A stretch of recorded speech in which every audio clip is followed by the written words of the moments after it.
lire ensemble dans l'Épître aux Hébreux au chapitre 4.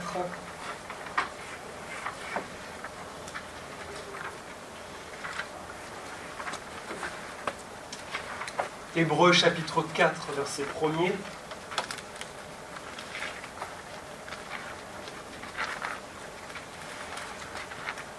Il va être question ce matin du repos de Dieu. Nous lisons, craignons donc, tandis que la promesse d'entrer dans son repos subsiste encore, qu'aucun de vous ne paraisse être venu trop tard. Car cette bonne nouvelle nous a été annoncée aussi bien qu'à eux, mais la parole qui leur fut annoncée ne leur servit de rien, parce qu'elle ne trouva pas de la foi chez ceux qui l'entendirent.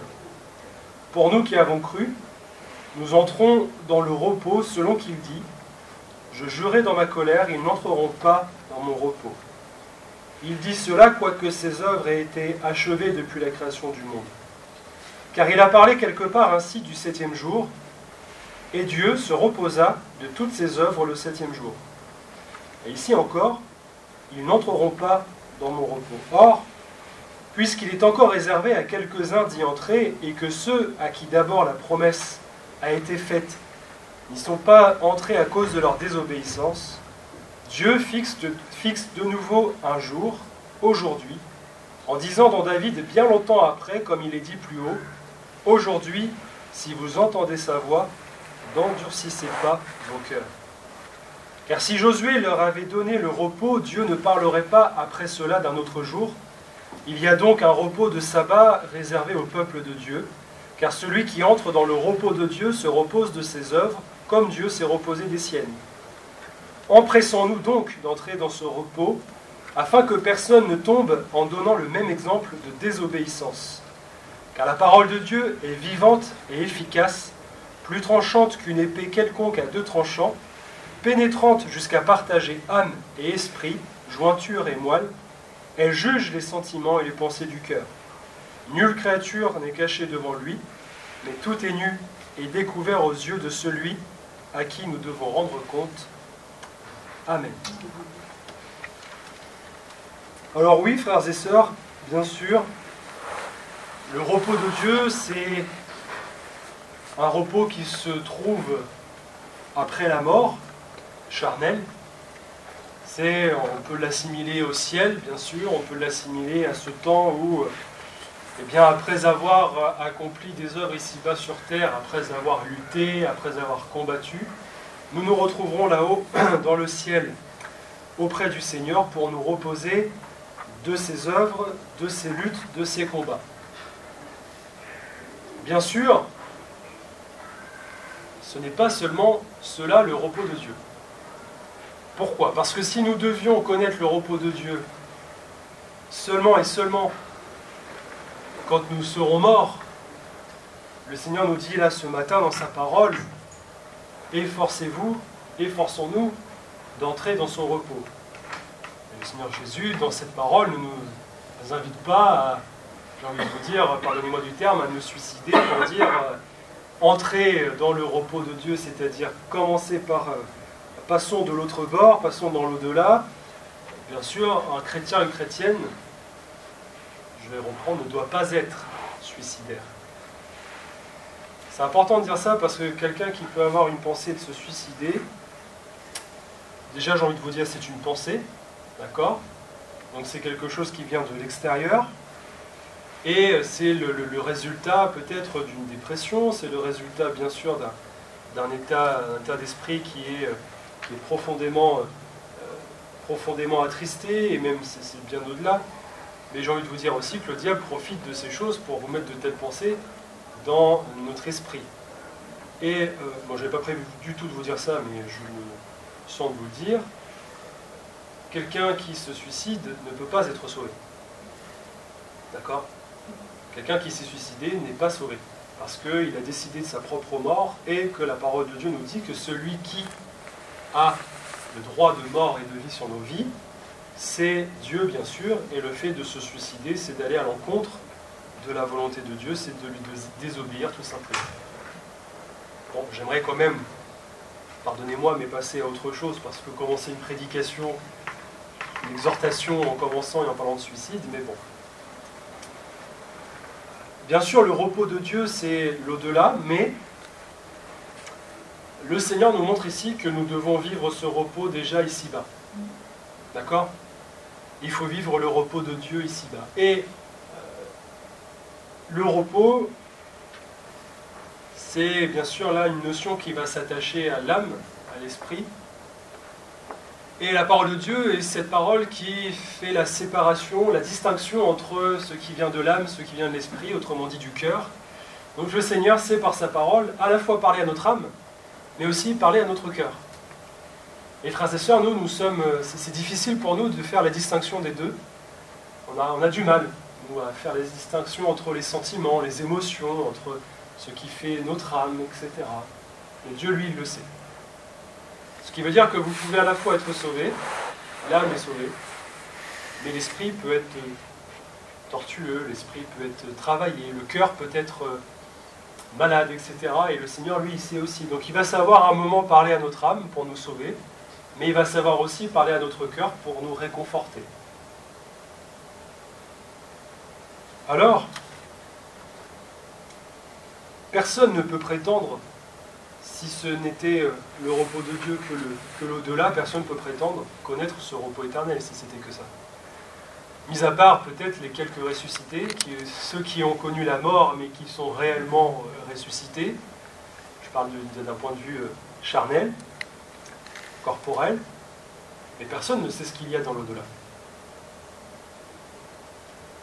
Ce qui veut dire qu'il n'y a que Dieu qui peut mettre en nous cette conviction, cette foi de ce qu'il y a après la mort. Ça veut dire que le Seigneur veut que nous vivions déjà ce repos de Dieu, ce repos éternel, ici-bas, bien sûr, dans une manière que nous allons développer et méditer ce matin. Le repos se définit comme étant, bien sûr, l'arrêt d'un sujet, l'arrêt, l'immobilisme. C'est le fait de cesser une activité, le fait d'arrêter une activité qui peut être bien sûr fatigante, le travail, un exercice physique, quand on fait du sport, etc., quand on a une occupation. Et donc, on arrête cette activité en prenant un temps pour se délasser, un temps pour se reposer. J'ai envie de dire, c'est un état agréable, le repos. Non? Quand on est éreinté, quand on est fatigué, qu'on n'arrête pas de courir à droite, à gauche, quand on travaille beaucoup, etc., on n'a qu'une hâte, c'est d'être en vacances. On n'a qu'une hâte, c'est d'avoir le week-end. On n'a qu'une hâte, c'est d'avoir un temps de repos pour dire on stoppe tout, on arrête, on peut se poser, on peut se délasser. Et voyez-vous, le Seigneur, bien sûr, n'est pas du tout contre le fait que, en tant qu'être humain, on ait besoin. Et il faut d'ailleurs être à l'écoute de notre corps aussi sur ce point de vue-là, frères et sœurs. Il faut savoir aussi s'arrêter, prendre du temps pour soi dans la manière de dire, il y a un moment, le corps, c'est aussi, c'est pas une machine. On ne fait pas les choses de manière comme un robot, il faut avoir un temps pour s'arrêter. Vous pouvez réviser, pour ceux qui révisent des concours, des examens, vous pouvez réviser pendant des mois et des mois. Il y a un moment, il faut que même le cerveau, il stoppe. Il faut qu'il arrête. Et bon, je vais dire, pour ceux qui n'ont peut-être jamais connu ça, réfléchir, ça demande quand même de l'effort. D'accord? Réfléchir, on peut... Même scientifiquement, c'est prouvé, le cerveau a besoin d'une certaine énergie, etc. Il faut manger par exemple beaucoup de sucre quand on réfléchit, parce que le cerveau a besoin d'être alimenté. Enfin, bon, voilà. Ça prouve bien que notre corps est notre corps, et c'est le Seigneur qui nous l'a donné, le corps, n'est-ce pas? Nous sommes une créature merveilleuse, disait David, parce que c'est Dieu qui nous a créés, il nous a fait à l'image de Dieu. Et le Seigneur nous a donné un corps, mais le Seigneur nous demande aussi dans notre corps d'en prendre soin. Prendre soin de notre corps. Savoir nous reposer. Et même dans le repos, il y a des manières de faire. Et le Seigneur nous dit attention, bien sûr, repose-toi, mais fais attention dans la manière avec laquelle tu te reposes, parce que si ton corps se repose, ton esprit, lui, doit aussi se reposer, mais attention, ton esprit ne doit pas être accablé, ton esprit ne doit pas être attiré par autre chose. Il ne faudrait pas que les satisfactions de la chair, de ton corps, prennent le dessus sur l'esprit, parce qu'il faut que l'esprit domine. Et c'est cela, frères et sœurs, en fait, quand, de toute façon, c'est comme pour tout avec la parole de Dieu, vous ne pouvez pas prendre un sujet comme ça, tirer un verset et dire, ben voilà ce que dit le verset, et on s'en contentera. Bien sûr, il y a des commandements, genre prendre l'exemple, tu ne tueras point, tu ne mentiras point, etc. Ce sont des commandements, et vous avez aussi, bien sûr, les préceptes spirituels, des choses qui se retrouvent dans tous les domaines de notre vie, que nous pouvons appliquer à nos cœurs. Et le Seigneur nous dit aussi, bien sûr, pardonnez-moi de répéter bien sûr, je me rends compte, mais le Seigneur nous dit que l'esprit est toujours bien disposé. Mais la chair est faible. Quand on prend un temps de vacances, moi je le sais des fois, on dit tiens on va prendre le temps de faire ci, faire ça, etc. On organise dans notre esprit, l'esprit est toujours bien disposé, mais bon, il y a des contretemps dans la journée, etc. Et puis un jour on est fatigué, on se dit non je ne vais pas faire ceci, ce jour-là je le remets à demain, etc. D'un point de vue spirituel, frères et sœurs, il en est de même pour nous. Il faut que nous fassions attention quand nous entrons dans ce temps de repos. Notre corps en a besoin, mais notre esprit, lui, doit rester en veille.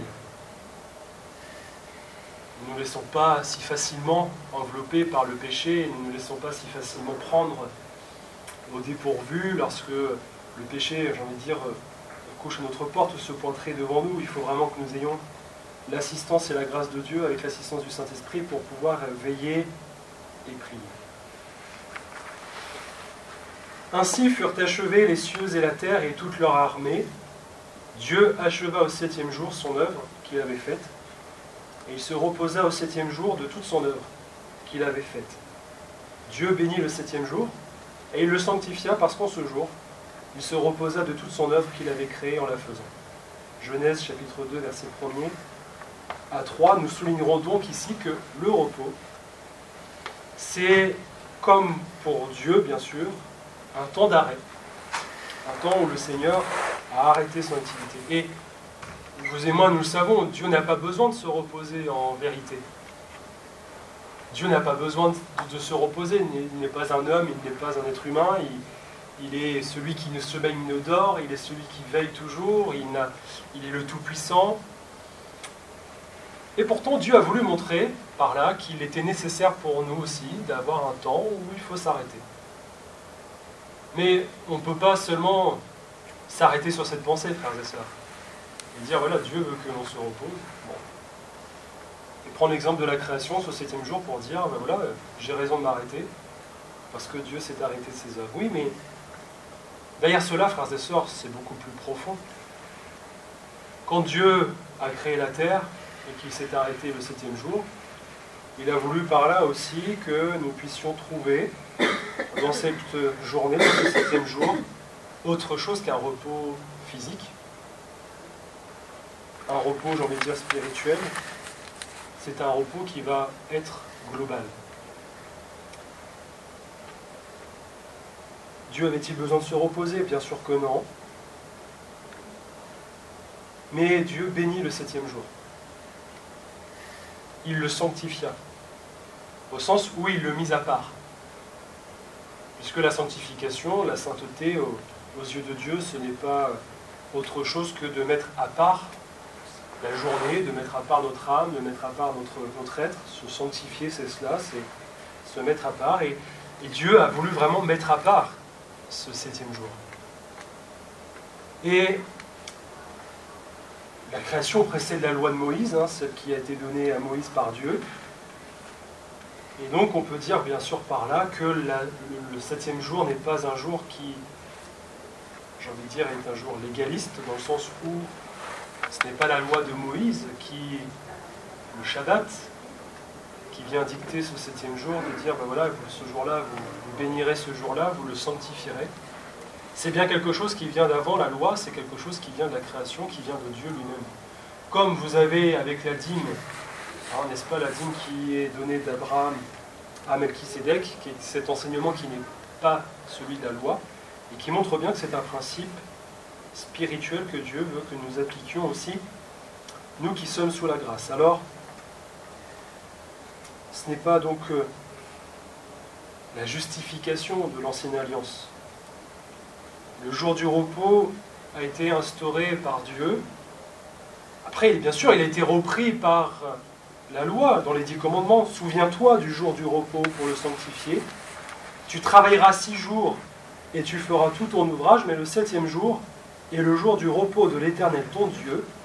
Tu ne feras aucun ouvrage, ni toi, ni ton fils, ni ta fille, ni ton serviteur, ni ta servante, ni ton bétail, ni l'étranger qui est dans tes portes, car en 6 jours l'Éternel a fait les cieux, la terre et la mer et tout ce qui s'y trouve. Il s'est reposé le 7e jour, c'est pourquoi l'Éternel a béni le jour du repos et l'a sanctifié. Exode chapitre 20, versets 8 à 11. Quand le Seigneur donne la loi à Moïse et ses commandements, nous le savons, frères et sœurs, mais le Seigneur veut que son peuple suive ses commandements. Le Seigneur veut, par la loi, donner un outil, un moyen à son peuple d'entrer dans le repos de Dieu. Et on va avoir l'image avec le peuple de Dieu, avec les Hébreux, et bien de la terre promise, du pays promis comme étant le pays du repos. Et on va avoir l'image avec le désert, avec ce qui précède l'entrée du peuple dans le repos, dans le pays de la terre promise. Eh bien, on va avoir l'image de ce désert, de ce peuple qui tourne dans le désert parce qu'il a désobéi au Seigneur. Et c'est pour nous l'illustration de ceux et de celles qui aujourd'hui, encore, n'ont pas accepté le Seigneur Jésus, mais qui désobéissent à Dieu, et qui tournent dans le désert, qui tournent, avant de trouver ce repos, avant de trouver ce pays promis. Et frères et sœurs, alors on peut l'utiliser à la fois pour illustrer ceux et celles qui sont inconvertis, qui se perdent dans ce monde, pour dire le jour où nous nous convertissons au Seigneur, nous entrons dans le pays de la terre promise, dans le ciel, dans la paix de Dieu.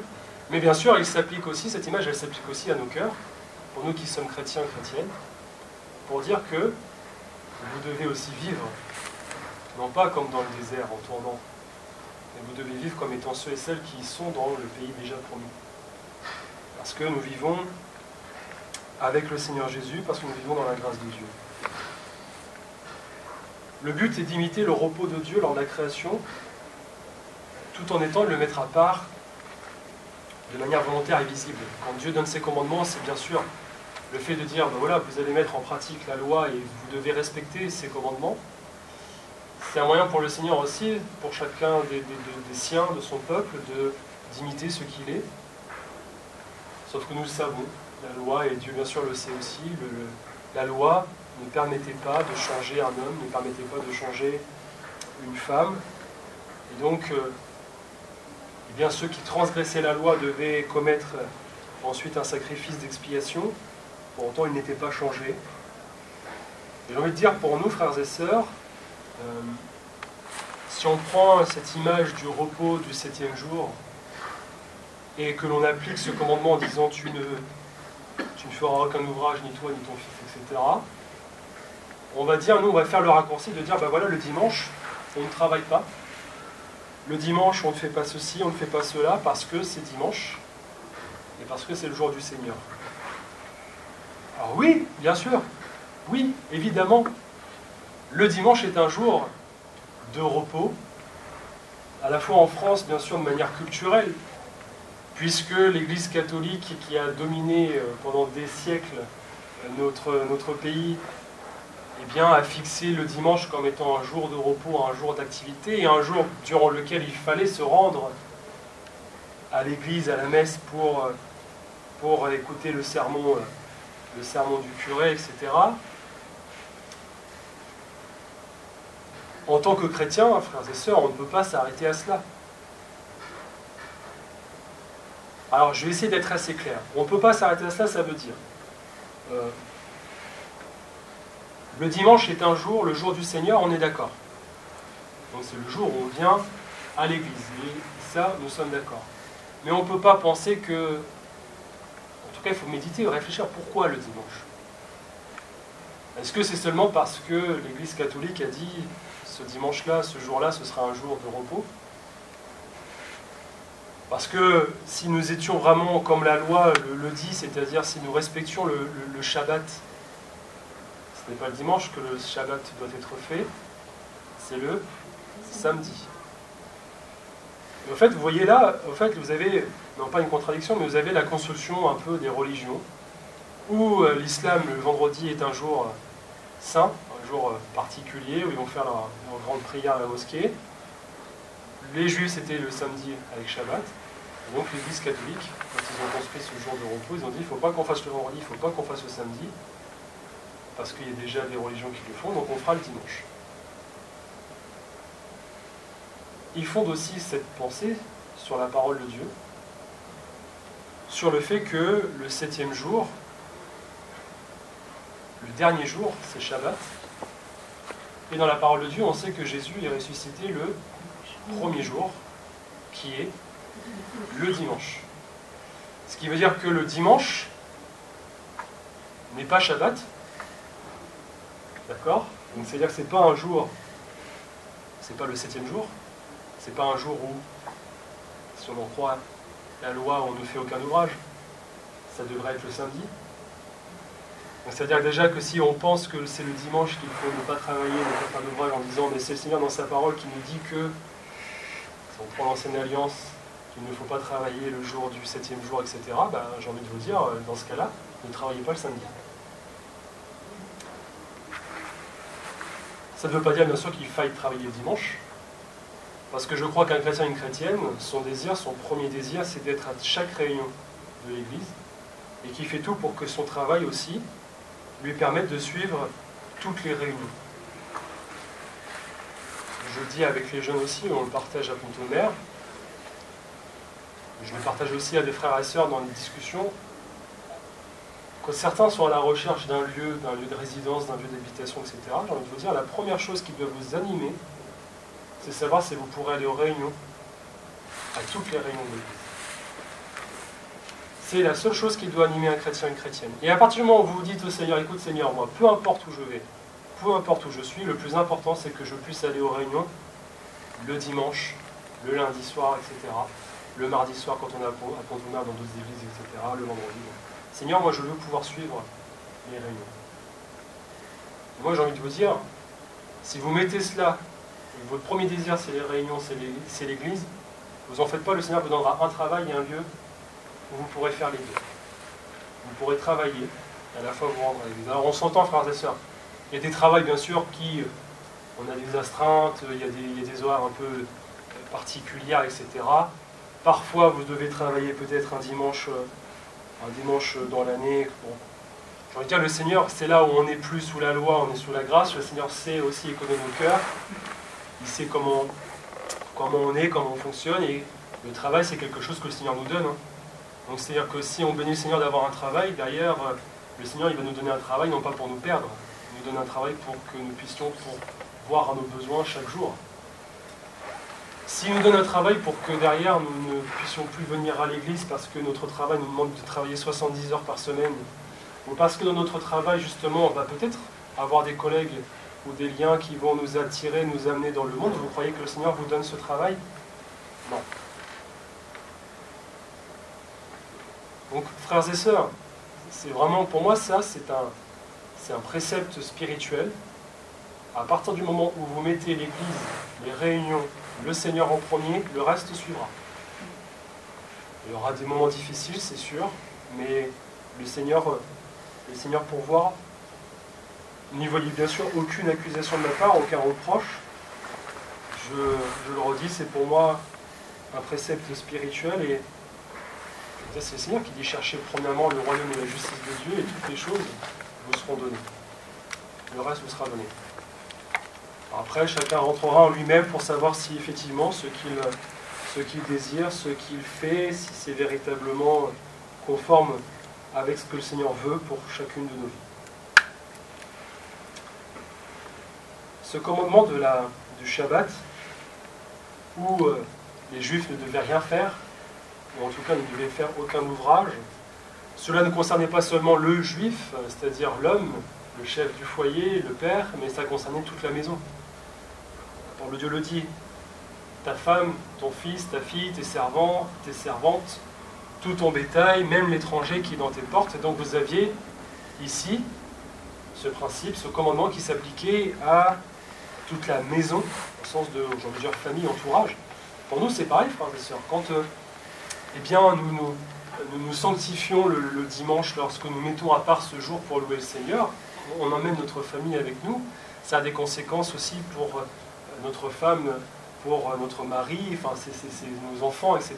Et c'est en cela. Et bien sûr, quand vous avez une harmonie, quand vous avez deux êtres qui sont mariés, qui sont ensemble et qui, d'un commun accord, viennent dans la présence de Dieu, viennent dans l'Église, sont d'accord pour venir en réunion, etc. Et vous avez cette harmonie. Après, si ce n'est pas le cas, frères et sœurs, j'ai envie de dire, là, il y a quand même quelque chose qui est anormal.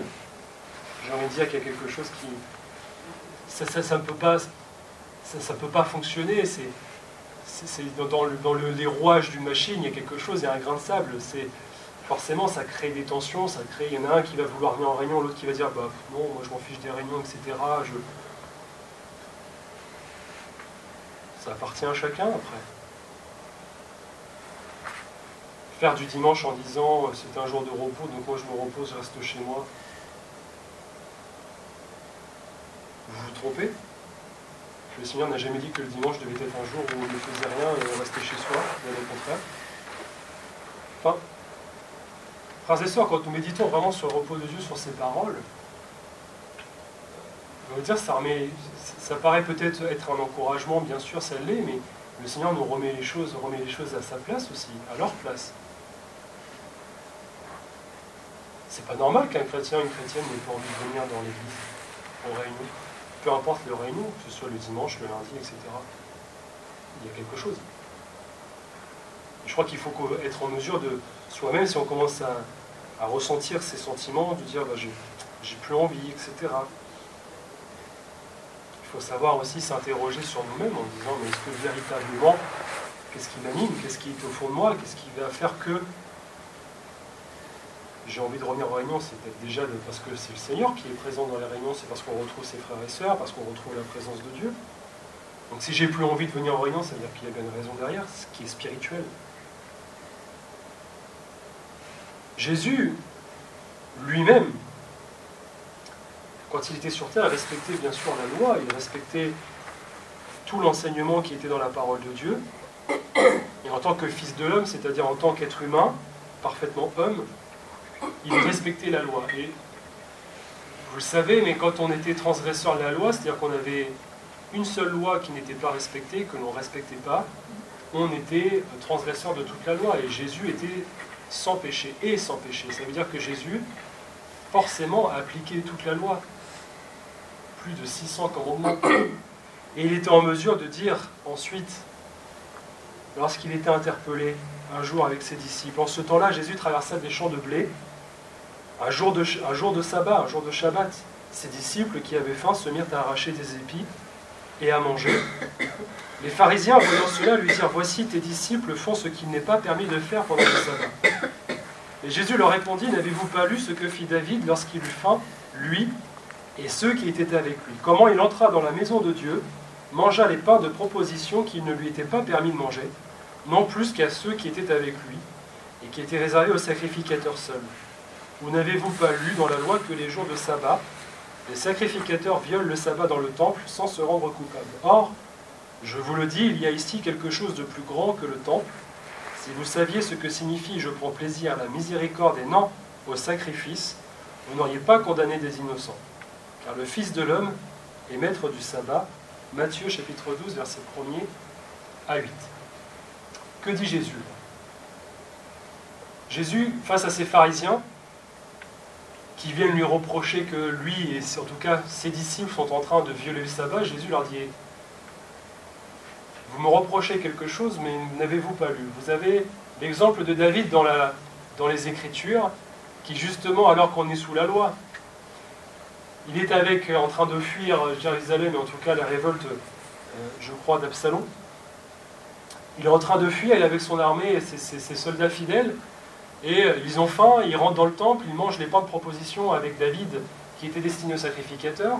Et on le sait, la parole de Dieu est claire, la loi est claire. Ceux qui avaient reçu la sacrificature pouvaient le faire, mais ceux qui n'avaient pas reçu étaient condamnés à mort. Ce qui veut dire que ce qu'a fait David était condamnable.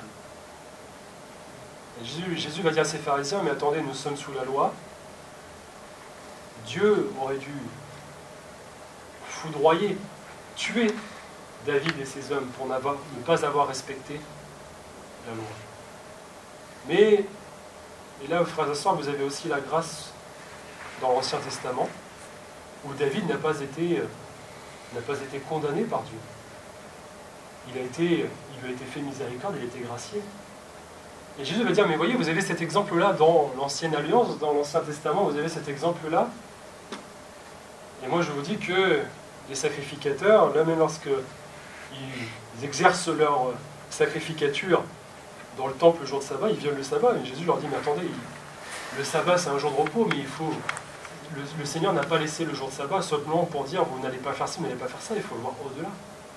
Et on le sait, frères et sœurs, Jésus est venu accomplir la loi, c'est-à-dire qu'il est venu mettre à la loi quelque chose de meilleur. Il est venu l'accomplir, l'amener à la perfection. La perfection de la loi, c'est quoi? C'est la grâce, c'est de dire, mais peu importe le jour, peu importe ce que vous faites, ce n'est pas le sabbat qui sauve. Ce n'est pas le sabbat qui est important. C'est celui qui en est le maître, c'est-à-dire le Seigneur. C'est-à-dire que si vous faites un jour de repos, faites-le pour Dieu. Si vous vous arrêtez dans vos activités, c'est pour Dieu que vous le faites. C'est pour la gloire de Dieu. La parole de Dieu le dit, faites tout pour la gloire de Dieu. C'est-à-dire que même quand vous êtes en vacances, quand vous prenez du repos, faites-le pour la gloire de Dieu. Comment ça? Comment ça se fait que quand on est en vacances, on le fait pour la gloire de Dieu? Mais oui, frères et sœurs. Quand on est en vacances, on fait aussi les choses comme le Seigneur veut que nous les fassions. Les vacances ne sont pas un moment où on va se permettre, c'est comme si on se serait bridé toute l'année. Je me tiens, et le jour où je suis en vacances, pouf, j'ai plus aucune limite, plus aucune contrainte, je fais ce que je veux, tout m'est permis, tout n'est pas utile. Et le Seigneur dit, mais attendez, c'est pas ça. Que l'on soit en vacances, on travaille, etc., tout ce qu'on fait, c'est pour la gloire de Dieu. Ça veut dire qu'on doit faire les choses, même en vacances, comme étant les choses qui plaisent au Seigneur. Donc je ne vais pas dans des endroits où je ne dois pas aller. Je ne vais pas faire des choses dans lesquelles je ne dois pas faire. D'accord? Si je prends un exemple. Si le Seigneur ne veut pas qu'on aille dans des lieux de débauche, c'est pas parce que on travaille, etc., on est dans le rythme. Hop, arrivé l'été, quand on part en vacances, on va dans des lieux de débauche, donc c'est-à-dire que je vais aller voir, je sais pas, des concerts, des choses comme ça, je vais passer du temps à me divertir. Attendez. Même pour votre témoignage, c'est quoi? On va vous dire, mais toute l'année tu es comme ça, tu apparais en étant très droit, très droite, et le jour où tu es en vacances, on ne te reconnaît plus. On va dire que tu es débridé. Un chrétien, une chrétienne, frères et sœurs, il n'est pas bridé ou débridé. Elle doit être, toute l'année, du 1er janvier au 31 décembre, un enfant de Dieu. Même pendant les jours de repos, même le dimanche, bien sûr, mais surtout les jours de vacances, etc., les jours de travail. Et cela, c'est important, frères et sœurs. Le Seigneur nous voit quand on est en vacances. Le Seigneur nous voit aussi quand on est dans nos temps de repos. Il dit, mais que vas-tu faire de ton jour de repos? Bon, je le fais moi-même, hein. Des fois je prends une journée pour dire il y a des choses qu'il faut qu'on fasse même dans la maison, etc. On prend une journée, on va en profiter pour faire du rangement, pour faire du ménage, etc. Mais, frères et sœurs, on doit d'abord, avant tout, quand on a un jour de repos, dire bon Seigneur, j'ai plus de temps pour lire ma Bible, j'ai plus de temps pour prier, j'ai vraiment, voilà, je ne suis pas pressé par les horaires, donc bon, si je m'arrête sur un verset, que je prends le temps de méditer, merci Seigneur, etc. C'est en cela que le Seigneur veut aussi que nous puissions prendre du repos pour notre âme. Les jours de vacances ou les jours de repos ne sont pas des jours où on se permettrait de faire des choses que l'on ne se permettrait pas en temps habituel, en temps normal. Et malheureusement, vous avez des chrétiens ou des chrétiennes qui n'ont plus cette perception. Mais alors si vous faites cela, c'est que vous vivez sous la loi. Vous vivez sous la loi en disant, bon bah, c'est comme si vous disiez le dimanche c'est le jour du Seigneur, donc je viens à l'église parce qu'il faut venir à l'église. C'est comme si vous disiez le dimanche je vais bien m'habiller parce qu'il faut bien s'habiller. Alors bien sûr, on vient dans l'église, on vient dans la présence de Dieu. Le Seigneur nous le dit dans sa parole, il y a des choses qu'il faut que l'on cache, la nudité, il y a des choses qu'il ne faut pas montrer que l'on soit dans l'église ou qu'on le soit dehors, le vêtement est fait pour cacher des choses. Donc, il n'est pas normal, ce n'est pas normal de se retrouver dans la présence de Dieu et de dévoiler des parties du corps. Et pardonnez-moi, mais les parties du corps, c'est pas seulement les parties, j'ai envie de dire, intimes, et des parties du corps qu'il ne faut pas voir. On ne doit pas voir la poitrine, on ne doit pas voir même les épaules, etc. Il y a des choses qui doivent être cachées dans la maison de Dieu. C'est pas moi qui le dis, c'est le Seigneur. Après, libre à chacun, bien sûr, de mettre en pratique la parole de Dieu ou pas. Mais le Seigneur, il regarde ces choses.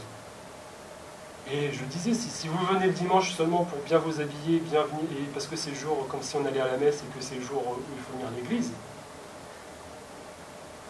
j'ai envie de vous dire, mais le Seigneur, il sait, il connaît votre cœur, ne venez pas.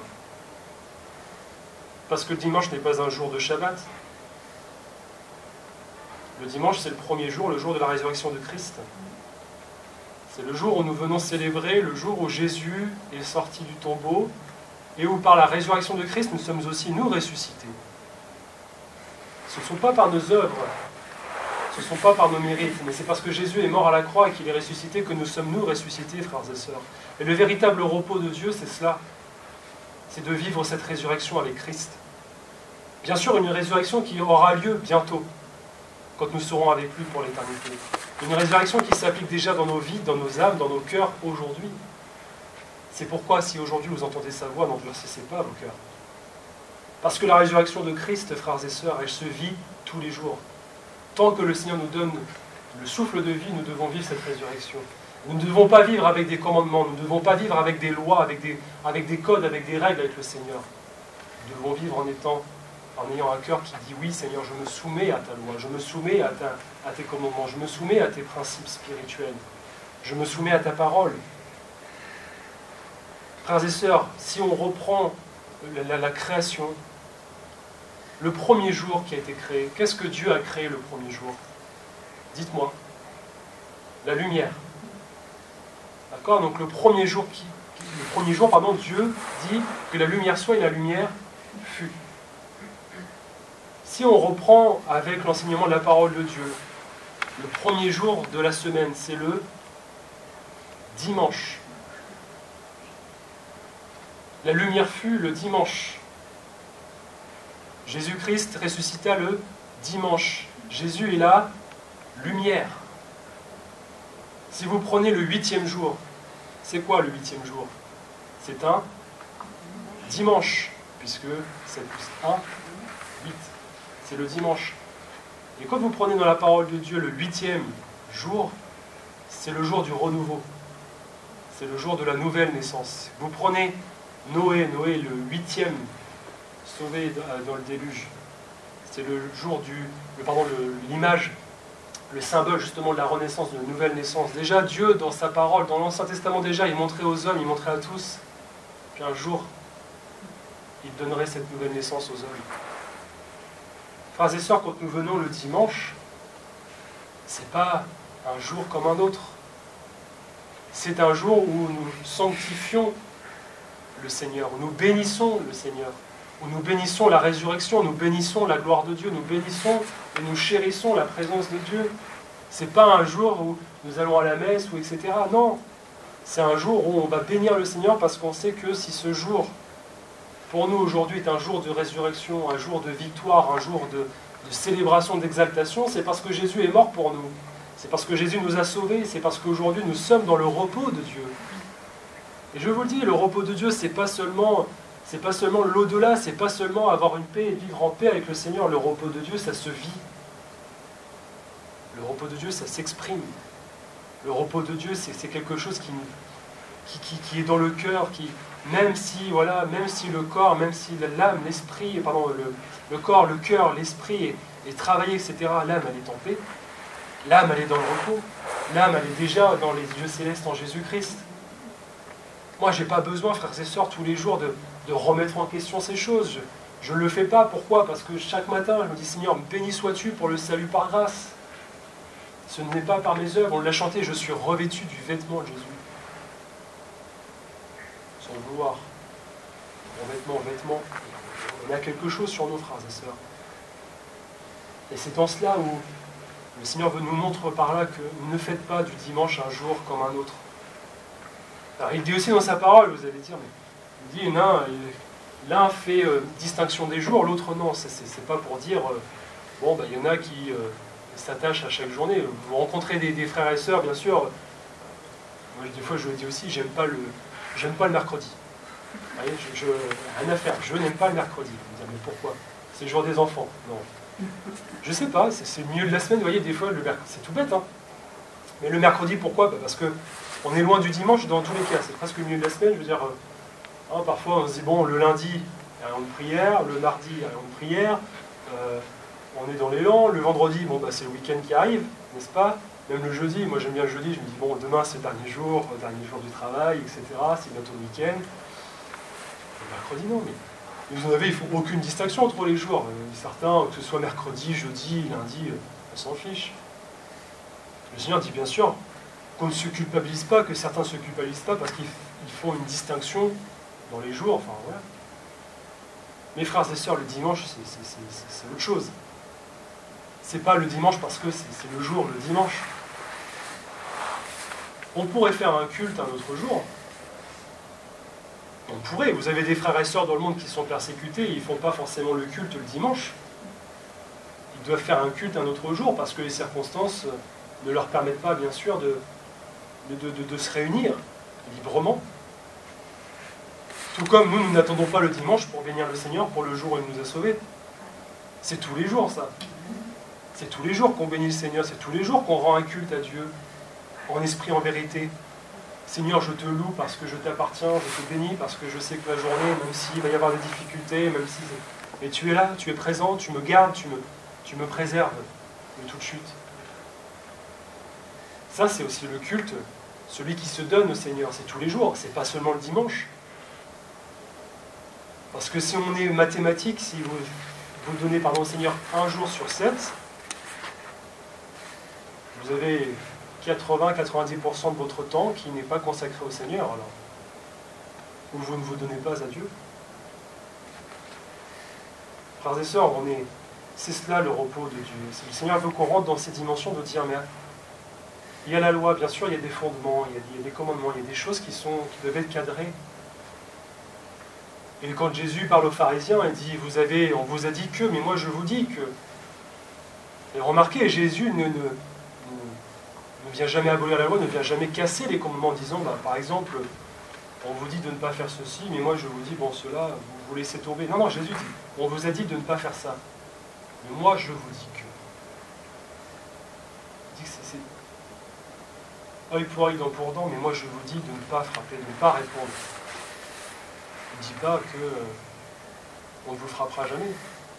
Non, moi je vous dis qu'il ne faut pas répondre, il ne faut pas rendre le. Les frères et sœurs, c'est ça, c'est le repos de Dieu. Oui, on vous a appris qu'il y avait un jour, Shabbat, un jour où il fallait le consacrer à Dieu. Mais en réalité, c'est dimanche, et le Seigneur dit, mais en réalité, c'est pas une question de ne pas faire d'ouvrage. En réalité, c'est sanctifier ce jour, mettez-le à part. Mais ce jour, il est particulier, mais mettez toute votre vie à part. Mettez toutes vos journées à part. Sanctifiez le Seigneur tous les jours, honorez-le, faites tout pour la gloire de Dieu. Ne faites rien par esprit de parti. Faites tout en regardant les autres comme étant au-dessus de vous-même. C'est tous les jours qu'on doit le faire, frères et sœurs. C'est tous les jours qu'on doit être à l'image de Dieu, à l'image de Jésus. Oui, voilà. C'est en cela que le Seigneur nous dit, mais efforcez-vous, efforçons-nous d'entrer dans ce repos. Ne cherchez pas Alors c'est pareil, ne vous culpabilisez pas, vous savez, on a eu beaucoup de... Enfin, pas beaucoup de dérives, mais... Moi j'ai souvent entendu des frères et sœurs dire « Maintenant le dimanche, moi je fais pas ci, je fais pas ça, parce que c'est dimanche. » On va reprendre le Seigneur, hein, l'image... si votre machine à laver tombe en panne le dimanche, vous la laissez en panne tout le dimanche. Si l'eau, vous avez une fuite d'eau, vous la laissez couler tout le dimanche. Si vous avez des examens à réviser pour le lundi, vous croyez que le Seigneur ne vous dit pas c'est bien de réviser le dimanche. Enfin, attendez. Il y a des choses, bien sûr, qu'il faut faire le dimanche. Ne nous culpabilisons pas de travailler le dimanche, par exemple, frères et sœurs. mais en mettant les bonnes priorités, en disant, bon, bah, déjà le dimanche matin, c'est le dimanche matin, c'est le culte. Bon, forcément, je ne vais pas faire des choses le dimanche matin. De même, c'est comme si on prépare le culte aussi.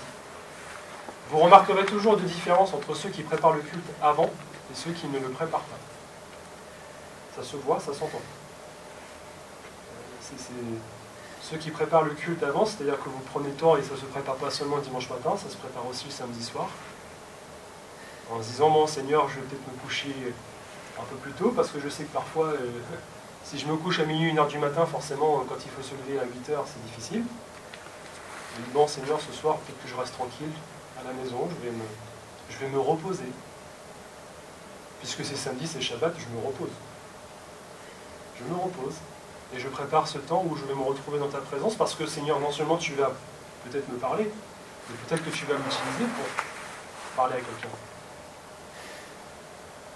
Peut-être qu'il faut d'abord être rempli du Saint-Esprit avant de venir dans le culte.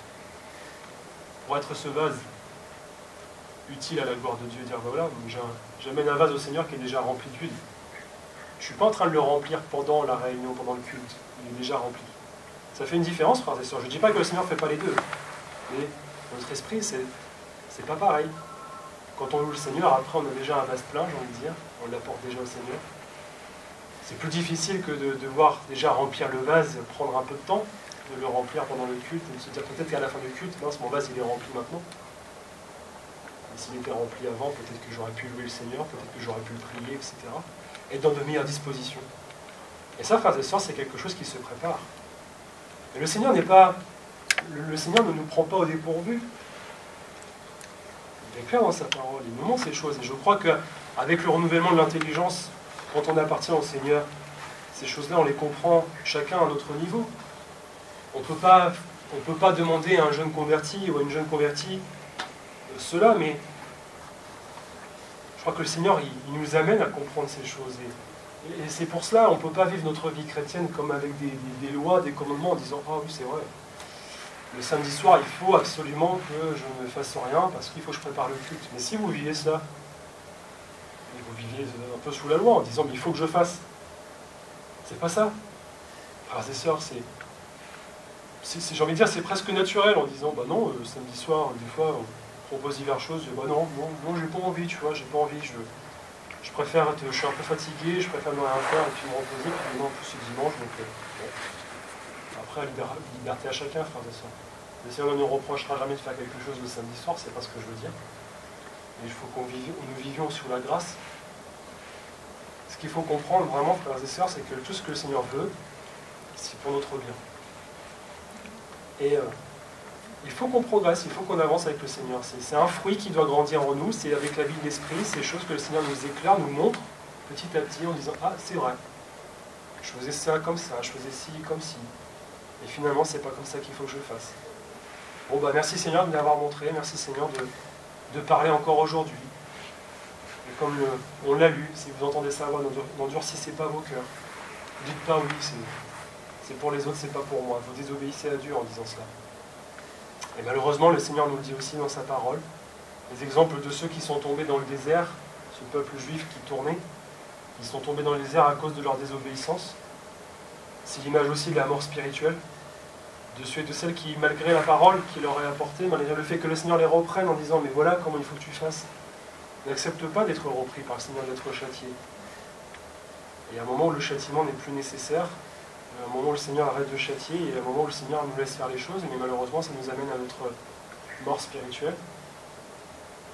N'en voulez pas à Dieu, le Seigneur vous a averti, sans reproche, il vous reprend. Et pour ceux et celles qui vivent dans le repos de Dieu, ce sont ceux et celles qui vivent dans la paix du Seigneur, qui vivent dans le pays de la terre promise, sans être, je l'ai dit, sans être déjà là-haut, on est déjà assis dans les lieux célestes en Jésus-Christ. Malgré ce que nous sommes encore, le Seigneur nous aime, bien sûr, et nous aide chaque jour à marcher dans ses voies, alors que le Seigneur vous bénisse, frères et sœurs.